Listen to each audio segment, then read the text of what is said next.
Welcome to I Am the Cute One, the most chaotic school dance in the podcast universe. Let's spike the punch, grind to usher, and talk about our favorite topic, ourselves.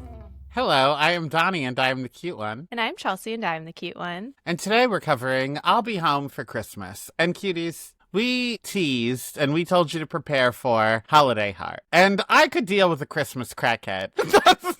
That's not real. Just come over to my house on Christmas morning. Yeah, that's not really, the spirit of Christmas, but we could get behind it. However, then I was on Wikipedia getting ready to write my outline, and it said there was multiple Beethoven second attempts, one of which was against the child. There was child sex work. There was a lot going on that I was like, where's the Christmas? Is it just the name? Where's the Christmas in this movie? Well, famously, a lot of things are sad on Christmas, like that pair of shoes. I'm familiar. Would you buy these shoes? There When the it kids is. start singing at the end, that's the worst part. That's like when my dad got my mom to stop smoking because he would enlist my help as a 2-year-old every time my mom lit up. Mommy, are you smoking in there? And it surely did work. So, sometimes you got to bring the kids in to make the adults cry. But we didn't need to be covering it on this podcast. No, I don't think so. So this movie, I'll Be Home for Christmas, premiered November 13th, 1998. It was a Friday. That Thing by Lauryn Hill was the #1 song in the United States. I know. And Believe by Cher was #1 in the UK. I Still Know What You Did Last Summer was also released this day and was #2 in the box office behind The Waterboy. So it was The Waterboy, I Still Know What You Did Last Summer, and then Meet Joe Black, The Siege, and Ants were 3, 4, and 5. And this movie was #6. Okay. Not too shabby, honestly. No, especially not at all. for a movie that kind of gave Disney Channel energy. Well, besides the fact that it was a porno. Well, I think that's probably what threw me, is that I was treating it like Disney Channel energy until all of a sudden it was not.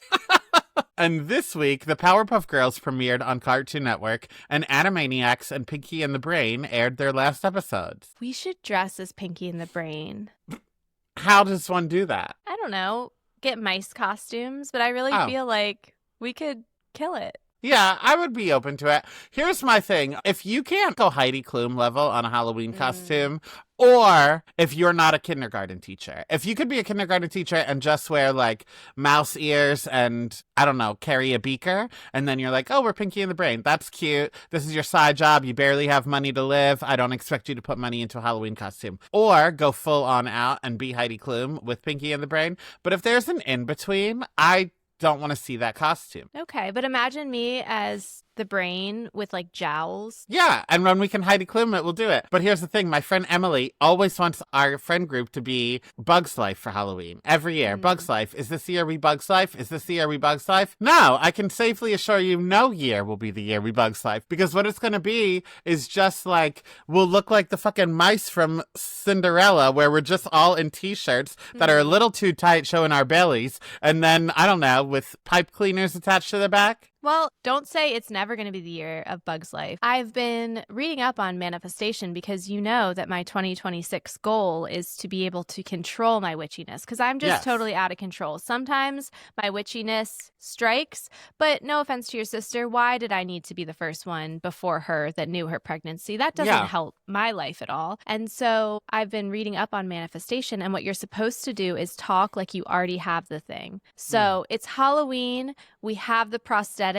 You're going as Bug's Life because you have the money to do all of that, and we're going as Pinky and the Brain. And I'm so excited that we could afford the makeup crew to come in. It's so exciting, Donnie, and we're going live. We've sold out a big show, and we're going out to take over the world. I'm excited to be Pinky and the Brain for our live show where we sold out at Madison Square Garden. However, even with all of this, I'm not spending my money to pay for group costumes of A Bug's Life. Oh, well. You heard it here first. Once again, we knew the writing was on the wall, but when Donnie gets money, he ain't sharing it. If I can pick the group costume, I'll pay. Oh, you just are not a fan of A Bug's Life. No. If we're the Muppets, I'll pay for the group. Who would you be? I think that if we were Piggy and Kermit, I would be Kermit. Uh-huh. I think spiritually, I'm Animal. Uh-huh. Well, if you were Animal, I could be Janice, and then we're just like the band. But I do think that if it was just me and you, we should be the old men from the balcony. Ugh, you always try to make me a man. Anyway. Enough about Halloween costumes on this Christmas episode. We should have just covered crackheads instead. If today's episode makes you laugh or scream or plan your Halloween costume in December, do us a favor and leave a 5-star review on Apple Podcasts or Spotify. A 5-star review is the easiest way to help us grow our audience and this community. Also, Patreon, I can't say it enough, it's alive, kicking, and screaming a little bit. Anyway, this movie was written by Tom Nursel and Harris Goldberg. The two of them together wrote Without a Paddle, Deuce Bigalow, and The Master of Disguise. Wow, turtle. It is weird. Like, I've laughed, I guess, during this movie, but for Deuce Bigalow and The Master of Disguise, it's very different writing. Honestly, it kind of tracks because I do think that this was supposed to be like a bridging of the gap of age groups, but I do think that the intent was more Disney Channel than what we got. And I think that this would be a Deuce Bigalow writer writing for Disney. That's true. Like when that life-size clock, the man was chasing the woman and he said... What did he say? Careful. You know what I mean? I do know what you mean. I think I literally blocked it out. That was an example of me being like, what am I watching? It was a Beethoven second joke. Yeah. He was like, careful, if you watch this too long, you'll have to fill out paperwork about consent or something like that. It was crazy. Anyway, it was directed by Arlene Sanford, who directed a lot of TV episodes, including 9 episodes of Pretty Little Liars, 3 episodes of Nashville, 8 episodes of Desperate Housewives, and 3 episodes of The Game. We love Arlene. I know, love Arlene. The movie cost $30 million to make, and Good maybe Lord. it should have been on Disney Channel, made $12 million.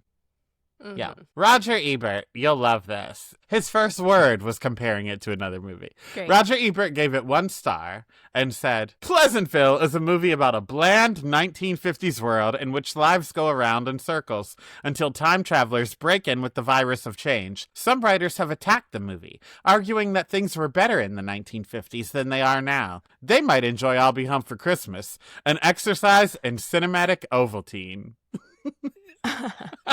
For taglines, the one I've brought is One Wild Ride. For taglines, I didn't bring one. I knew I was missing something. I felt really proud of myself because I've done all the rest of the assignments. The real ones are This Yule Be Cool. Ugh. Yeah, and that pretty much sums up the vibe of this movie, cuties. I disagree. I had a ball. I had a ball in the same way that I have a ball watching kids that aren't mine when I'm kid-free on vacation scream in an airport.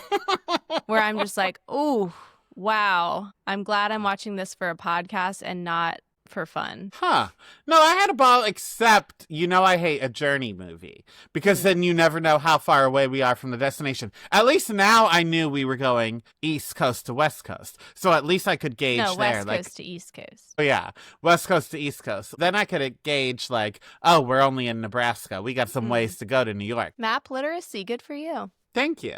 I mean, not really. I just know Nebraska doesn't feel close to New York. Because it's New York, Pennsylvania, Ohio. It could be Nebraska. Michigan. Next to Ohio? I thought Michigan's on top. Well, Michigan touches Ohio, but Yeah, the glove. Ohio is a big-ass state because when we used to drive to Michigan, to my mom's hometown, my God, I just remember being in the back of that van being like, are we still in Ohio? Yep. Pennsylvania's big, too. The other tagline is, somewhere between LA and New York, Jake found the meaning of Christmas. I guess he did. He didn't clue us into it until the end. Well, that's a twist. Yeah, I guess. I just have so many questions about, like, the motives of characters, who they are, what's driving them. I can probably educate you.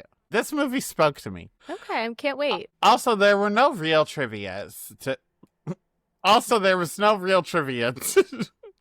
Let's just get it out now. Uh-huh. We've said it to the Patreon. Now let's just say it to the main feed, cuties. Donnie's had a day. We're batching content. It is 10:15 at night. We have lived 12 lives before we've recorded this, so God knows what sentences we speak or what things we say. And just toot toot, buckle up, motherfuckers, because good gracious. Good gracious indeed. There was no real trivia to report, but No More Late Fees, our friends, just posted that the 1998 Jonathan Taylor Thomas calendar can be used in 2026 because all the holidays and like days fall exactly the same. So if you have a 1998 calendar you want to use, now's the time. Love it. Yeah. What character, if any, do you identify as? I think in college, I definitely was Jessica Biel. Like, she is so close in so many moments of this movie to getting it and recognizing that this boy is never going to change. And yet, by the end of the movie, she's pulled back into his bullshit. I think nowadays I am the dad. I am not above bribery to get what I want. I identify as Eddie. I've done more to steal someone's man than this, so watching him do what he did to get Jessica Biel, I was like, this is a Disney Channel movie. I would have blown. Didn't even have to break out the Cruel Intentions DVD. Which, by the way, anyway, we'll get to Cruel Intentions in a little bit. Can't wait to connect those dots, because I think you and I, just based on context clues, had a very different viewing experience of this film. Like what you're hearing? Head to patreon.com/IamTheCuteOne for more. There you can find uncut, unedited, and unhinged video and audio footage of current episodes. That's patreon.com/IamTheCuteOne. See you there. It's time for a 1-minute synopsis. Take it away. Lured home by the promise of a Porsche, one boy in a Santa suit takes planes, trains, and automobiles to stalk his girlfriend across the country, single-handedly derailing Christmas for every single person he comes into contact with along the way. Disagree. We'll get into it.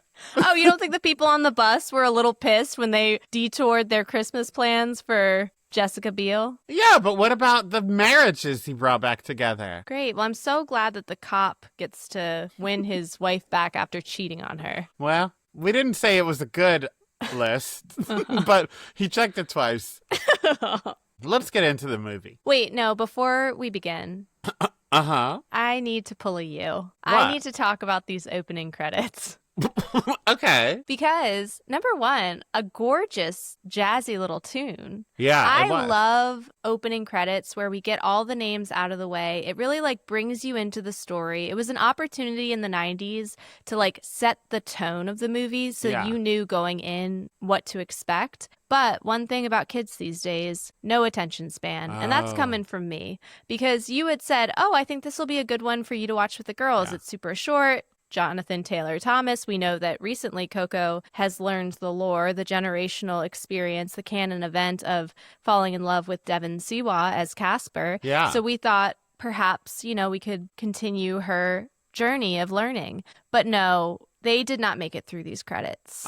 Because of the map? Just because of the boringness. They said, what's this? And I said, the movie's going to start. And they said, when? And I said, in about 90 seconds, I think you can do it. And then, zoop, they were gone. Okay, but also to be clear, I originally said, let's pick a short movie, because Holiday Heart not only was about crackheads getting Beethoven second, so also it was 2 hours and change. I would have killed you. It really is a good movie. Okay. I just don't know if our psyches, maybe a Christmas in July experience, because I don't think our psyches around the actual holidays can handle a Holiday Heart at this time. Well, no, I just don't think we can ever cover it on the podcast. Like, if we have, like, a Crossroads where, like, one scene is really dark, but the rest is, like, we can make fun of it, kinda, then that's okay. But literally on Wikipedia, every single paragraph was trauma porn of some kind. Thank God you read that Wikipedia. So after I saw that, I was like, no, let's just find a short movie instead.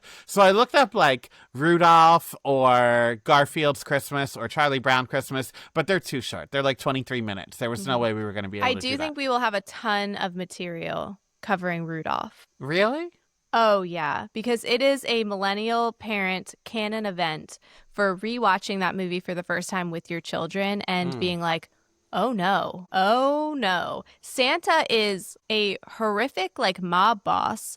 Dasher is a total asshole, a terrible dad. Well, you'd probably want to fuck him. He's so hot. I think we could make 20 minutes turn into an hour episode easy with Rudolph. Well, then that's what we should have done. But anyway, it's only 23 minutes. Charlie Brown, Garfield, all 23 minutes. So then I was like, let me see what else is in this vein. Nothing. I wanted to cover something that's like Muppet Christmas Carol-y adjacent. Nothing. So then this was the first one that popped up when I was on IMDb looking family Christmas movies. So when I said something like Muppet's Christmas Carol, I didn't mean this. This is just where I landed. I didn't for 1 second think the girls would like this. No, and honestly, upon continuing the movie and getting further into the plot, I was happy that they chose to run away. Yeah. At one point, I text you in all capitals, this is not a children's movie. Which I can't wait to hear which part of this made you say that, because there were several moments that I said that to myself. Jonathan Taylor Thomas is too good to be true, saving nerds from lockers, feeding jocks granola bars, and using said nerd to help bring an East Coast winter to LA for his girlfriend, Jessica Biel, by making it snow outside her window, giving her a carton of eggnog, and buying her 2 tickets to Cabo for Christmas. Immediately with him giving these 2 tickets to Cabo, I gasped. I was taken out of what I was expecting because I had 2 realizations. Jessica Biel, a love interest, and they are supposed to be college-aged. Because when I saw the opening credits and I saw Jessica Biel's name, I guess I just expected her to be his older sister, which then I looked, they are similar age. Yeah, she's a year younger than him. A year younger, yeah. In this movie, it gives the same energy as the middle school experience of girls like looming over the stinky little cute boys that you know one day will blossom. She just seems older than him. It was giving Mary and Simon, and not Mary and Matt. But you don't think they look college age either? I thought it was like a Zoe 101 situation at first, until we got like, we're going to Cabo, we're going home for spring break. Because also it threw me, why are there lockers? There are not lockers in college. I know. And the college was filmed, I believe, I could be making this up, but by looks alone, I think it was the same school from like Buffy 90210, Right. Bring It On, where like that is always a high school. Well, also, this is the time period where 30-year-olds are playing high school students. So I think it just threw me that like they were like 18 at the time. Everything I was expecting was flipped on its head because I was expecting a dorm room boarding school experience, because things in the 90s really did give me like a false expectation of like how common boarding school was. Like I feel like it was always just like, oh, the cool boarding school experience, you know, when you turn 12 or 13 and go off and have a cool dorm room with all your friends. I mean, I wish it was. Also, can we talk about Jonathan Taylor Thomas in this movie? Yeah, let's. He is one of my crushes. I can't besmirch and pretend that that sexual awakening did not happen. But I feel like this personality of him in this movie is such a specific 90s trope of like the bad boy, but still a nerd. He's always wheeling and dealing, and he gets out of it with a smile and a wink. It's like Ferris Bueller, Kirk Cameron on Growing Pains. Like, it's a very specific point in time that I'm just like, well, this explains a lot of where we're at with masculinity in the year 2026. I agree. And these types never did it for me. I always liked the greasier one. Like, usually, in sitcoms especially, every person like that had usually an Italian friend that was, like, the more slimy one. To show you, oh, the white one's not so bad, you know? So I usually liked the Italian one. Yeah, and unfortunately, these ones really did do it for me. Kirk Cameron in Growing Pains, I can't stress it enough. My goodness. It sucks that he grew up to be what he became, because, my goodness, he played a heathen well, didn't he? He did. Growing Pains is so funny. Now, it is terrible what the writers did to that poor girl, but What did they do to the girl? they knew she was having eating disorders in real life, so they wrote her, like, fat into the show. And from a sitcom point of view, this is funny, but from a writer doing this to real life, it's not funny. So the character always talked about how she was fat, always talked about how she was fat. And then one episode they had a termite infestation and she fell through the ceiling. And the first thing she said when she popped up was she was like, "It's not my fault." Oh no, I didn't know any of that lore. Yeah, it's terrible. They're terrible people. But one of my favorite shows to this day. Oh, I loved that show. Yeah. And while the snow and the eggnog has Jessica Biel's panties coming off, the Cabo trip puts them back on because Jessica Biel is pissed. Christmas is not about Cabo. It's about family. And I go back and forth. My heart is a be with family on holidays person, but my brain has always been tempted to go away for a holiday. Let me tell you something. You can put it behind a paywall if you want. I loved COVID because I didn't have to go home for the holidays, but it wasn't my choice, you know? Yeah, no guilt. You're like, I'm actually widening the gap or whatever we said. What did we say? Minding the gap? No, that's the Strengthening subway. the curve. Yeah, that's it. Flattening the curve. Mm-hmm. Well, maybe, I don't know. Cancel clear where that sentence was going to go. Oh, God, yeah. Yeah. I think also, though, you probably could just do what you want without there being a global pandemic. Would be the next step, perhaps. I can't, though. That's the thing. That's the real shit of it. Now, this is where I don't understand the motivations here. Because Jessica Biel obviously is like, Christmas is for family. And I would be pissed if I had a flight home and then my boyfriend cashed it in. I was like, I don't want to just be with you on Christmas. I'm trying to go home. But I'm also like, were they high school sweethearts? Is this some sort of like exchange program? Why are so many people from the same town going to the same college? And why is it such a deal breaker for her? Like, sure, you go home for Christmas. You're a freshman in college or sophomore in college or whatever. Why is like, of all the shit he does, why is it a deal breaker for her that like he doesn't want to go home for Christmas? Like for me, I would be like, hey, so you're actually like running an illegal cheating ring and constantly gaslighting and lying to me. Sure, you might not want to go home with your new stepmom. That's fine. Like, why was that her line in the sand of like, I don't know if this can work for us? Because they weren't going to spend Christmas together. Right. You know? Yeah, no, that makes sense. And I think he cashed in his flight home to get 2 Cabo tickets. Yeah, because then the next day they were going to go to the airport together. But that's because he reversed it and then got them both flights home, which that's just, I guess, great couponing math that he got 1 ticket home, ended up being 2 tickets home. Anywho. No, that doesn't make sense. I think we found a writer that wrote The Master of Disguise. It's like, when can I put him in a turtle costume? A turtle costume? No. A Santa costume? The whole movie. Unfortunately for JTT, his family consists of a dead mother and a new stepmother in her place that took her spot 10 months later. And I really thought we would dive into this. Like, I thought we would find out that the mother had been cheating, perhaps, and, like, the father was just buying his time, whatever. Like, no, the dad just moved on 10 months later. Or, like, he finds an ornament from his dead mom that reminds him of the spirit of Christmas. We really had nothing to do with the family dynamic, but I think it is the Gen X experience of like, just suck it up and come home. There may or may not be a Porsche waiting for you. So he lies to his father about why he won't be home this holiday, but when his dad figures out the truth, he promises him his Porsche if he makes it home by 6 p.m. on Christmas Eve. And so JTT is homebound. Oh, Homeward Bound is a movie we have to cover. Yeah, the 90s loved a Journey movie. Didn't they? At least that one has Sally Field as a cat. This is where I said we'll get back to Cruel Intentions, because this movie is just Cruel Intentions for kids. How? Because in Cruel Intentions, he gets the car if he gets Reese Witherspoon's virginity. And in this, he gets the car if he gets home by 6 p.m. on Christmas Eve. Now, my question is, do they still use cars as a plot device besides Pixar cars? Do they still use cars as a plot device in the 2020s? I've never seen any plot with cars. I don't think that many kids are getting cars these days.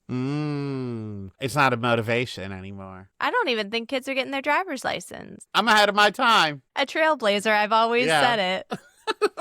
I do love your mind, though. That Why? I was really waiting for the connections of Cruel Intentions and this movie, but it really was just that there was a bribe of a car. Well, because that was 2 years in a row. This movie came out in 1998. Cruel Intentions came out in 1999. I'm not saying that Roger Cumble saw this movie. You think that Cruel Intentions stole the plot? A little bit, maybe. Yeah, he watched this movie and he said, "Ooh, I know how to spice things up. Let's give him a coke habit." He saw Eddie naked in that one scene and was like, oh, we can just make that Ryan Phillippe instead. But first, he helps jocks cheat on a midterm until the douchebag that likes Jessica Biel gets in the way and ruins the plan, making it look like JTT turned on them.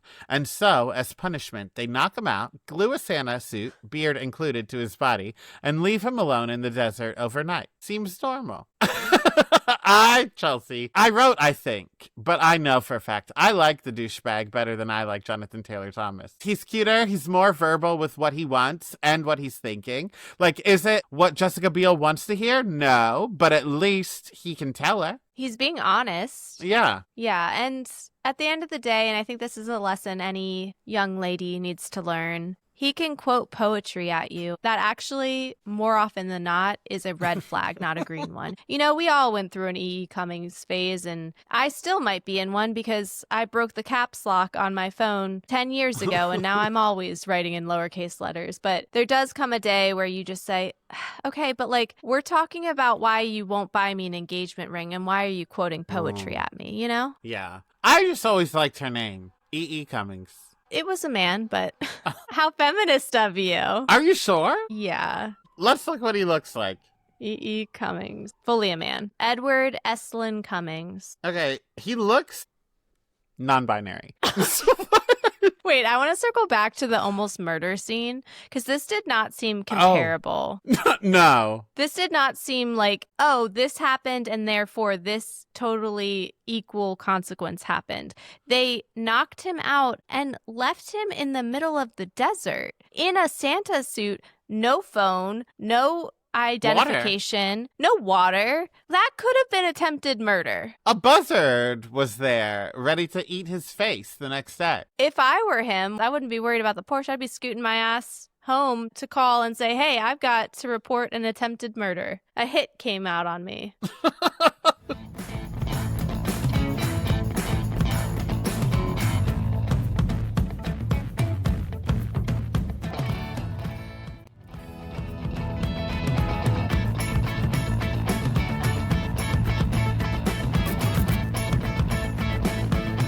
Unfortunately, bad becomes worse because Jonathan Taylor Thomas had promised Jessica Biel that he'd drive her to the airport and fly back to New York with her. So now her only choice to drive her home is the douchebag that ruined the midterm cheating ring. But it should be an easy trip for her because she has some rules set. If he feels her up, talks shit on her boyfriend, or tells her racist, sexist, or homophobic jokes, she'll beat his ass. Or just if she feels like it. Honestly, that might be our next road trip rules, Donnie. If I can't tell you homophobic jokes, I'll just have nothing to say.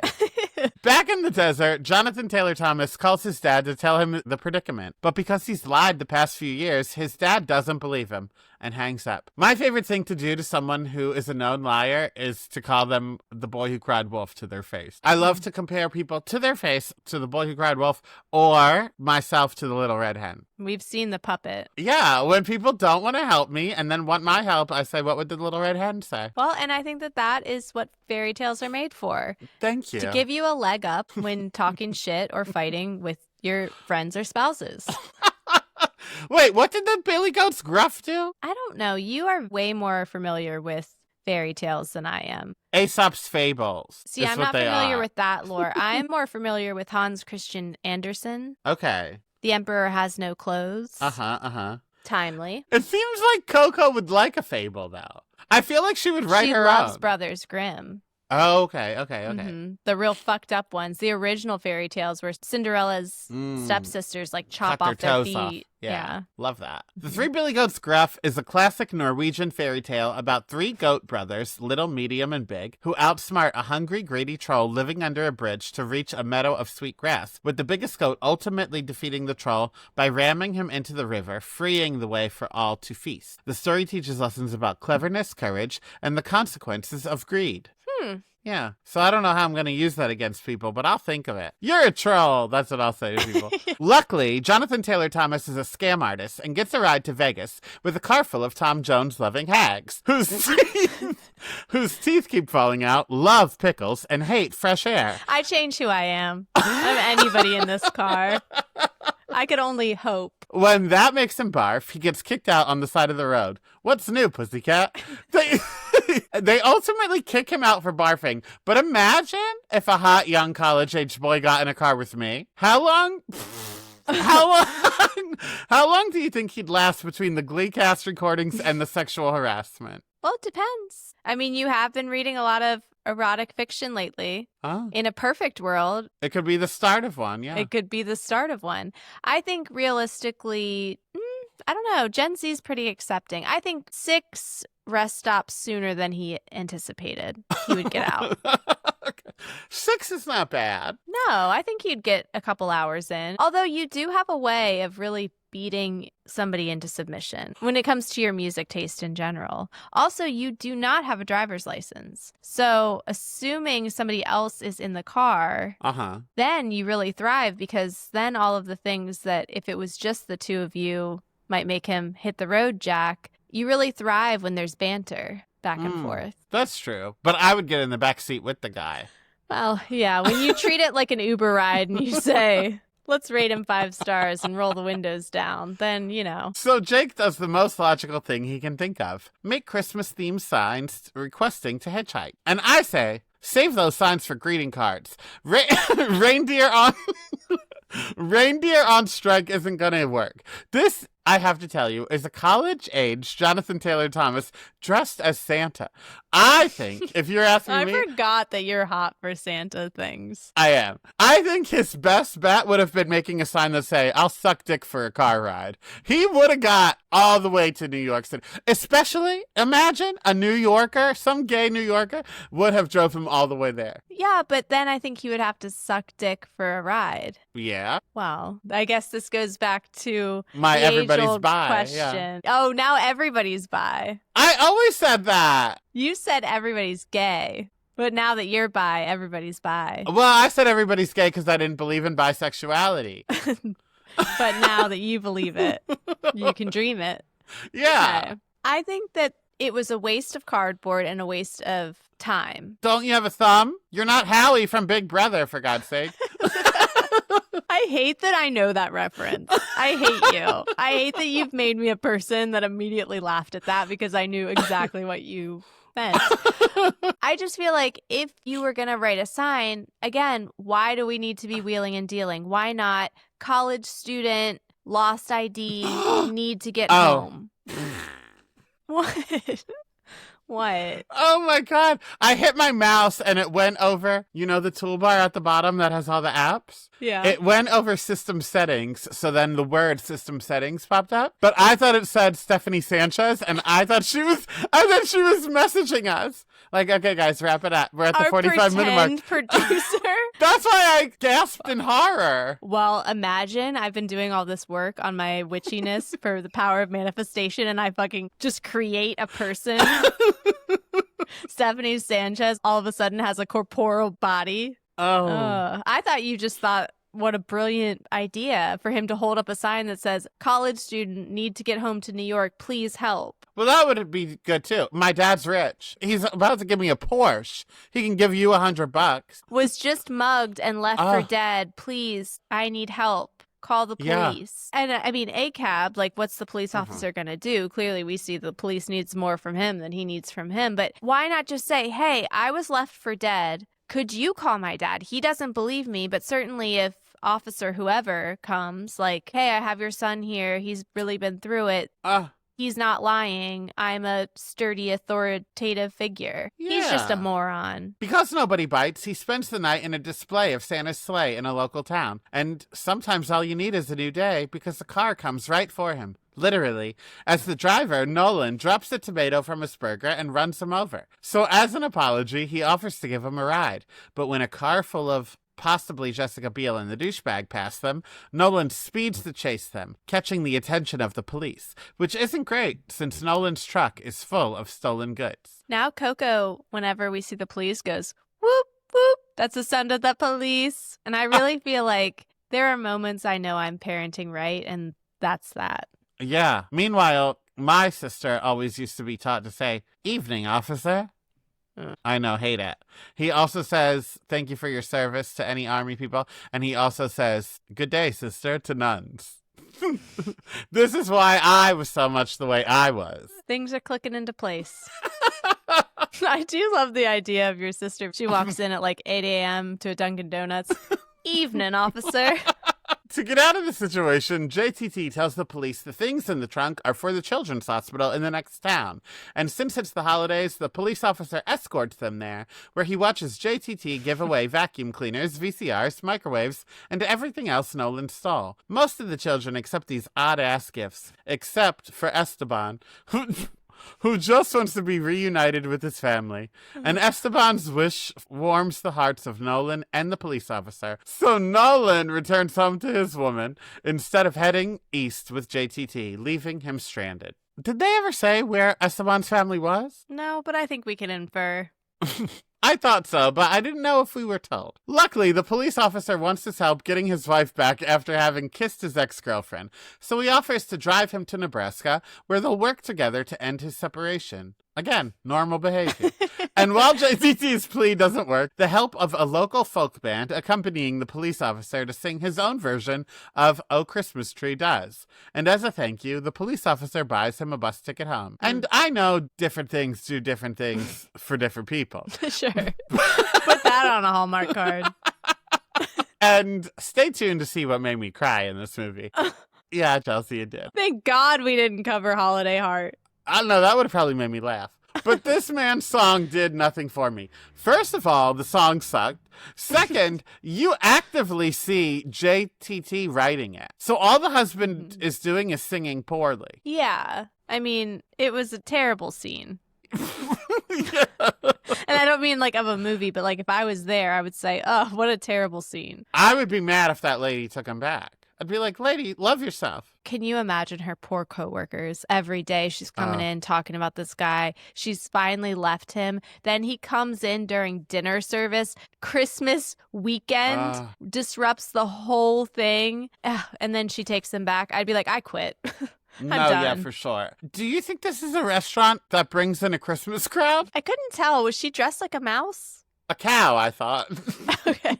I couldn't tell if it was the Christmas mouse. Is the Christmas mouse a Christmas thing, or was that just because when I was in the third grade production, we were all dressed as different books, and my book was the Christmas mouse? Let's look it up, because if they made that up just because they didn't give you a real part, that will be my favorite headline of 2025. I mean, I did not have a speaking role, so signs are pointing to the second lobster at the birth of Jesus. Was your name Jingles, perhaps? I was a book.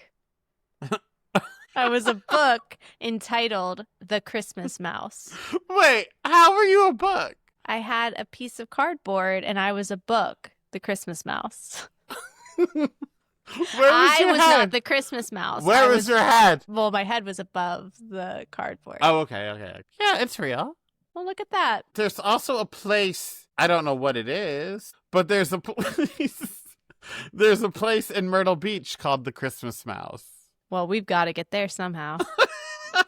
Also one in Virginia Beach. All right, I'm about to write some cardboard signs saying reindeer on strike. Let's see if we can get there. Meanwhile, in the car, the douchebag wants to know what Jonathan Taylor Thomas has that he doesn't. And Jessica Biel tells him he does things that give her chills. Things like saying, not even the rain has such small hands. Before telling him she wants to spend the night in a Bavarian village, where the two bond and spend the night in the honeymoon suite and kiss under the mistletoe, which makes it on the news. Now, this is not in my notes. None of this is, to be clear, cuties. None of this. The Christmas mouse, any of the things we've talked about, none of this has been in our notes. I've thought more about the mistletoe because I was a little annoyed watching it, and I'm still annoyed. Who cares?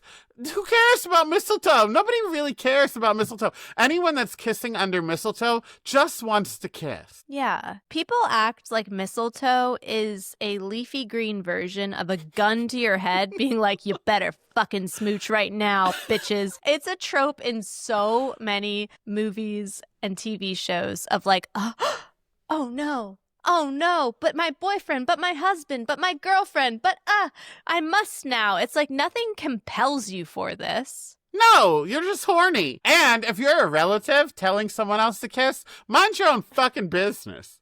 Oh, yeah, look who's under the pervert. mistletoe. Yeah. Yeah, it's like, all right, Aunt Susie, tell me that you're a voyeur without telling me that you like to yank it to people fucking, you weirdo. Hope you got a vibrator for Christmas. I really do have an Aunt Susie, so apologies, Aunt Susie, if you listen. That was just the first one that came to mind. So, with the help of a liver transplant, Jonathan Taylor Thomas makes the bus reroute to the Bavarian village so he can get Jessica Biel back. He tells her the truth, they make up, and things are great. Until he slips and tells her the truth about the car. Knowing that he cares about the car more than her, she takes his spot on the bus, leaving him alone with the douchebag. After all, he may be a fake boyfriend, but he's a genuine butthole. Iconic line. It is. Also, the scene where Eddie walks out wearing the towel and they pull it off so only a vase is covering his dick and the rest is just a hot naked body. That is when I said, this is not a children's movie. Now, is it because that's when I paused to jerk off? Maybe. And you know what? Zootopia did make me do that. But The Wizard of Oz never made me do that. Serenity now. The douchebag drives Jonathan Taylor Thomas back east, but when they get to Wisconsin, he thinks about what he did and decides to kick Jonathan Taylor Thomas out. Because why would he ever help someone else get a car and a woman? Call it fate, but the running of the Santas is being held in Wisconsin today, where the prize is $1,000. So Jonathan Taylor Thomas sports his hat and beard and runs the 5K against some fatties, the mayor, and a Kenyan, and wins. And on the way to the airport, Jonathan Taylor Thomas learns that the mayor wins every year and uses the money to buy turkeys for those in need. So he lets the tradition continue and gives the money to the mayor, leaving him with no way home. Beat out, JTT calls his little sister to tell her he won't be home, and because it's Christmas, she uses her birthday money from the last 4 years to buy him a plane ticket home. But just one catch. He doesn't have ID, and so he hides in a dog crate with a farting dog. That's how we know this movie's pre 9/11. I know. Well, first, before we got to the twist that it didn't work, when he first had to say a password because he didn't have ID, I was like, is that how easy it was before 9/11? But then she was like, you still don't have ID. You can't do it. Back in New York, Jonathan Taylor Thomas doesn't have a train ticket to get him home from the airport. So he steals a one-horse open sleigh from a parade to get him home. But not before stopping at Jessica Biel's house to give her an apology, one that she accepts. It took so little for her to take him back. Well, I wouldn't say that. A one-horse open sleigh is a big deal. I would have melted just at the sight. I would have melted just at the smell. This man has been crossing the country in a Santa suit. I'm glad the sister referenced it, because when the dad hugged him, he didn't say anything. Didn't even flinch. But that's because it's Mr. Brady. Jonathan Taylor Thomas makes it home at 5:59. But this isn't about the car anymore. So he waits until he's too late for the car to go in. And this is where I cried.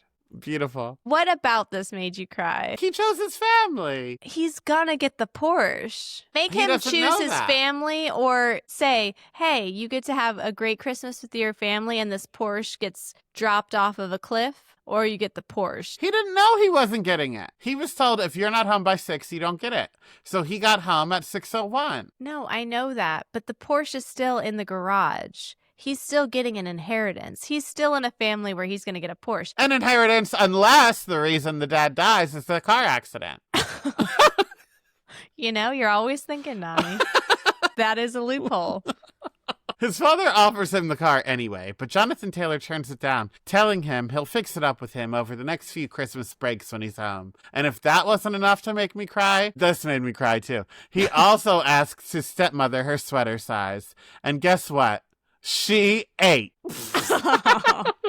The end. So final thoughts. If we were to bring this movie to present day, who would you cast in the reboot, or what would the plot of a sequel be? Okay. Can I go? I really prepared for this. It'll make up for too. me not doing the tagline earlier. Okay, you go first. Okay. Now the CEO of a booming tech company, JTT has used his sociopathic tendencies to rise to the top, losing the meaning of Christmas along the way. His wife, Jessica Biel, has finally had enough, telling him that he's missed too many family vacations, and if he isn't in the Bahamas with them by Christmas Eve, Santa's bringing him a divorce along with a lump of coal. Oh, that's good. Make it Cabo, though. Yeah, because she's trying to, reconnect. Oh, smart. Mine is a remake. So Jake is going to be Caleb McLaughlin, who plays Lucas on Stranger Things. And Allie is going to be Marsai Martin, who was the younger daughter on Blackish. But now they're both college age. So was she the one with the glasses? Uh-huh. So now they're hometown sweethearts in my movie, but they're still in college, but they went to high school together.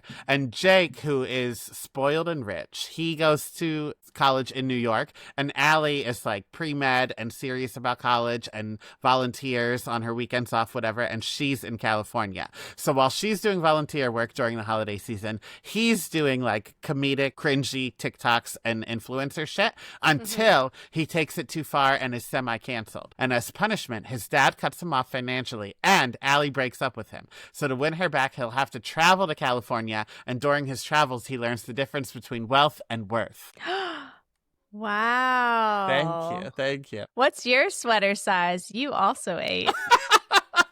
And then I want Jennifer Coolidge to play a truck driver. Oh, we need it.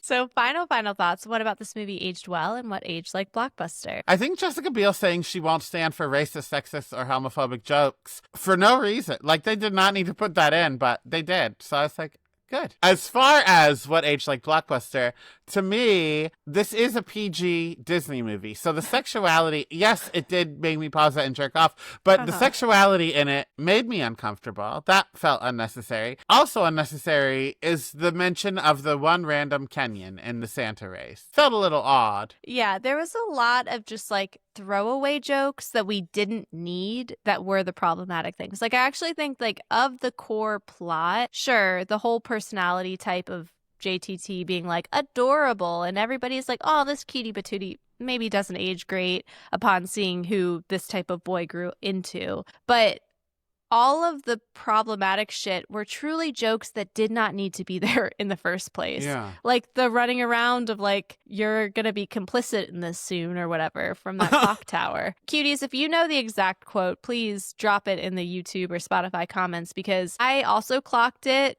pun intended, and I didn't write it down, and I wish I had, because I went, oh. It made me laugh, to be clear, but... But that tracks. That whatever was said made you laugh and made me go, oh. I said I'm Eddie because I would steal a woman, but also his sense of humor.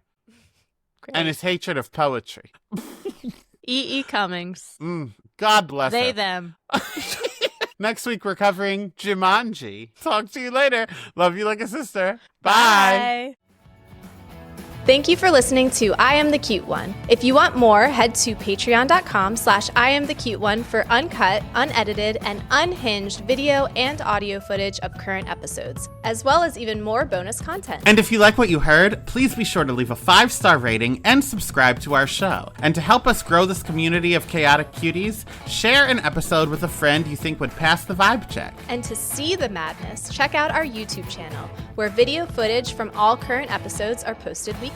You can follow me at Real Donnywood on Instagram and all other social media platforms. And if you want more of my personal brand of chaos, check me out at Oh No Chalice.